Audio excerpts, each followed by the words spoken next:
ఈరోజు పిన్నెల్లి రామకృష్ణారెడ్డి మీద తన మీద ఏకంగా 307 అంటే అటెంప్ట్ టు మర్డర్ లాంటి కేసులు పెట్టి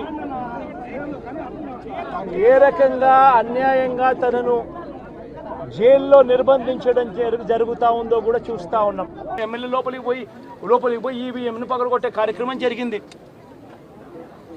ఎందుకు ఈవీఎంలో నిజంగానే ఎమ్మెల్యేనే రిగ్గింగ్ చేసుకుంటా ఉంటే ఎమ్మెల్యేకి అక్కడ నిజంగానే ఎమ్మెల్యే పరిస్థితి అంత బాగుండింటే ఎందుకు ఎమ్మెల్యే ఈవీఎం పక్కన కొడతాడు?